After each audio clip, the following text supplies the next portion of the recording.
नमस्कार, सर्वांचं स्वागत आहे आपल्या आजच्या लेक्चरमध्ये. तर आज आपण पाहणार आहोत लेव वायगोस्की सामाजिक सिद्धांत सोशल कल्चर थेअरी. आपण या व्हिडिओमध्ये सविस्तर पाहणार आहोत. तर चला तर मग व्हिडिओला सुरुवात करूया. तर लेव वायगोस्की आहे एक रूसी मनोवैज्ञानिक होते. म्हणजे आपल्याला एक लक्षात घ्यायचंय की त्यांचं स्थान कुठं असेल, तसेच त्यांनी मांडलेल्या संकल्पना ज्या असतील त्या सर्व संदर्भात आपल्याला अभ्यास करायचा आहे. आणि हे लेक्चर आपलं बायलिंग्वल लँग्वेज मध्ये आपल्याला पाहायला मिळेल. चलो तो दोस्तों, बात करते हैं लेव वाइगोस्की, एक सामाजिक रचनावादी सोशल कंस्ट्रक्टिविस्ट थे। इनका मानना था कि बच्चों का विकास समाज और संस्कृति के बिना हो नहीं सकता.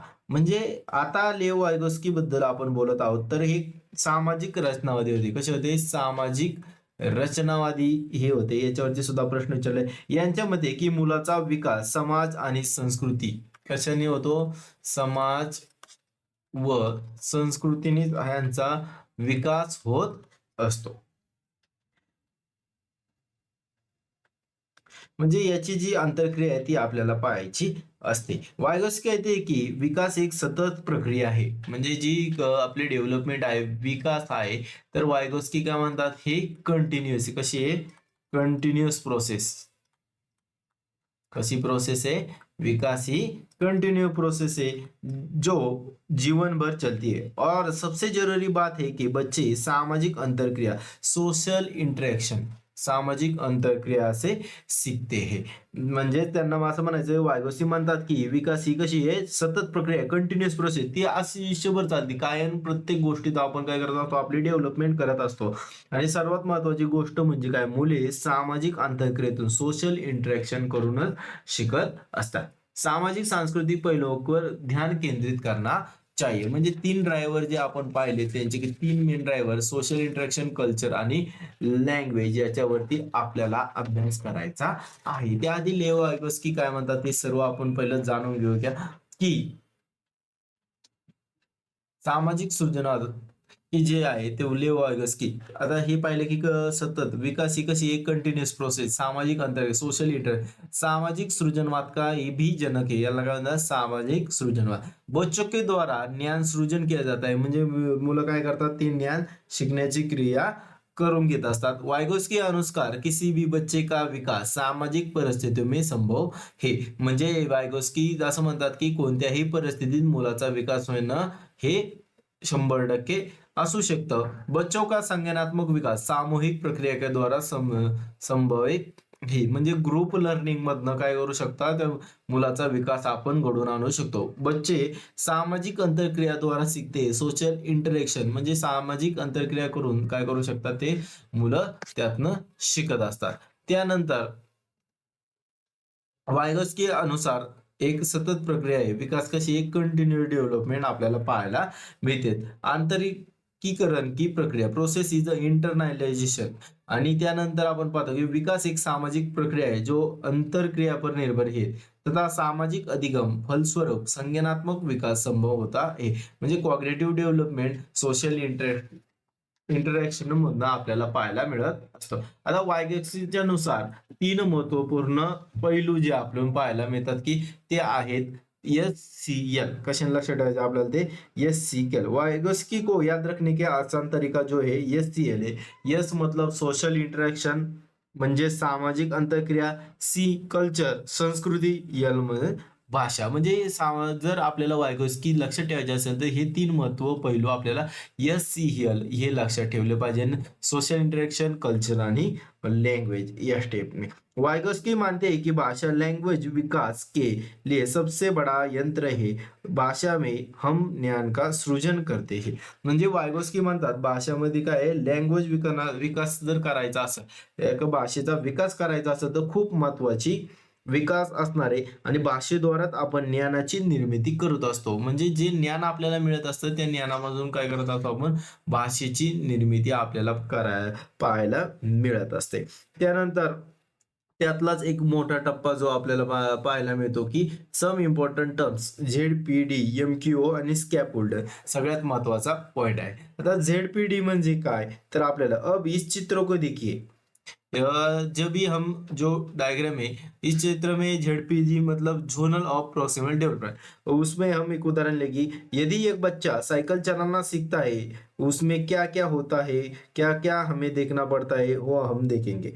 MKO मतलब मोर नॉलेजेबल ऑथर, आणि जो लास्ट का है स्कैप होल्डिंग, म्हणजे जेडपीजी आहे संभावित विकास क्षेत्र जिसमें के दायरे में किसी की मदद में बच्चे का संभावित विकास होता है, यह बालक को मदद मिलने पर सीखने का दायरा होता है।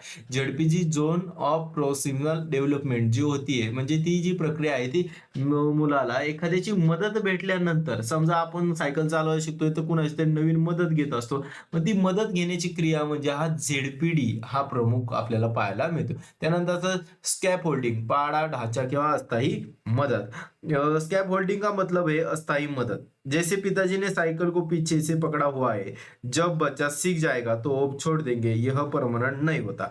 म्हणजे स्कॅप होल्डिंगचा अर्थ असा होतो की तात्पुरती मदत।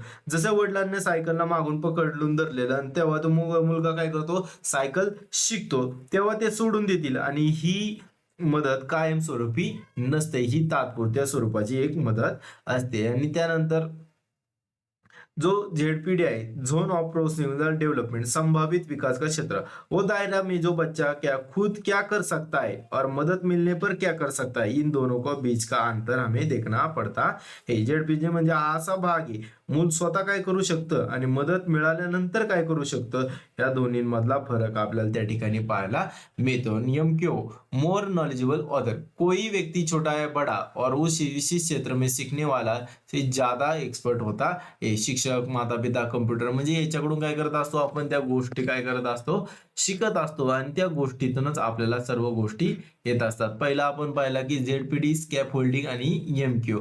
Language view the thought of initially separate the merge around the age 3 language guide to the private speech. The private speech म्हणजे काय, निजी वाक्य। जे लँग्वेजचे व्ह्यूज आहे ते आपल्याला पाहायला मिळतात, ते एक असतो, पहिला असणार social speech, second private speech, आणि तिसरा सायलेंट इनर स्पीच। भाषा के 3 रूप होती है। पहिला जो आहे सोशल स्पीच, एज 2 वर्षापेक्षा जास्त किंवा 2 वर्षापेक्षा जास्त, दुनिया में बात करना, दुनिया से बात करना, दूसरों के साथ संवाद स्थापित करना, सोशल स्पीच, सामाजिक वाक्य उसे कहते हैं। दुसरा आहे प्रायव्हेट स्पीच, व त्याचं वय वर्ष असतं 3 वर्षापेक्षा जास्त, निज वाक्य, बोल बोलकर खुद से बात करना, यह बच्चों का अपने कार्य निर्देशित सेल्फ रेग्युलेशन में मदत करता है। म्हणजे स्वतःच्या स्वतःवरून काय करायची, स्वतःला बोलायचं, आणि त्याला बच्चोला एखादं कार्य करायचं तर स्वतःला ती भाषा शिकण्यासाठी मदत करत असतं। आणि त्यानंतर ते तिसरं असतं सायलेंट इनर स्पीच, म्हणजे ते मुलाचं वय 7 वर्षापेक्षा जास्त ज्यावेळेस असतं, सायलेंट इनर स्पीच, मौन आंतरिक वाक्य, मन में बात करना, बिना बोले चिंतन करना, म्हणजे मनातल्या मनात विचार करण्याचा तो त्यावेळेस काय होत असतं, ती गोष्ट शिकत असतो, आणि त्यावेळेस त्याला ती मदत होताना आपल्याला पाहायला मिळते। आता काही महत्वाच्या गोष्टी अशा आहेत की झोनल ऑफ प्रोक्सिमल डेव्हलपमेंट जी आहे ती कशा प्रकारे होत असते, आणि त्यासोबत झोन ऑफ डेव्हलपमेंट जे संभावित विकास का क्षेत्र, म्हणजे त्या ठिकाणी संभावना असते की पोटेन्शियल असतं त्या डेव्हलपमेंटचं।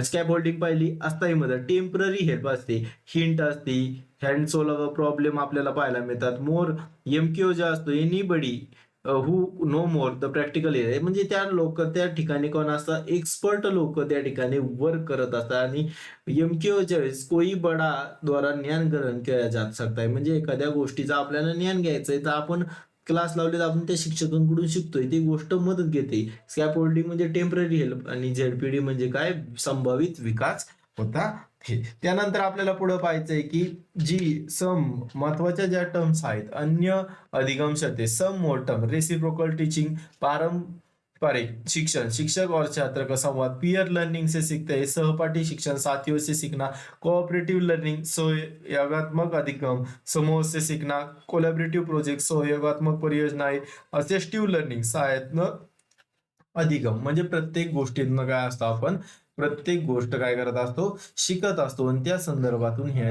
वायगॉस्नी यांनी मांडलेलं आहे। तसं क्लासरूम ऍप्लिकेशन जे असणार ते यूज द रेसिप्रोकल, पारंपरिक शिक्षण वापरायचंय, सहकर्मी शिक्षण आणि सहयोगात्मक शिक्षण आपल्याला या ठिकाणी मांडायचंय. त्यातनं आपण काय करत असतो, प्रत्येक गोष्ट काय करत असतो, शिकत असतो. त्यानंतर मोरल डेव्हलपमेंट मध्ये काय त्यांनी 3 दिलेले आहे. आता लॉरेन्स कोहलबर्गची जी आहे कोहलबर्ग थेरी मोरल डेव्हलपमेंटची काय आहे ती सुद्धा आपण समजून घेणार आहोत. आता मोरल डेव्हलपमेंट म्हणजे काय, नैतिक विकास. काय पाहिजे त्याचं, नैतिक विकास. हा आपण पुढील लॉरेन्स कोहलबर्ग थेरीमध्ये आपण डिटेल्समध्ये पाहूया. धन्यवाद.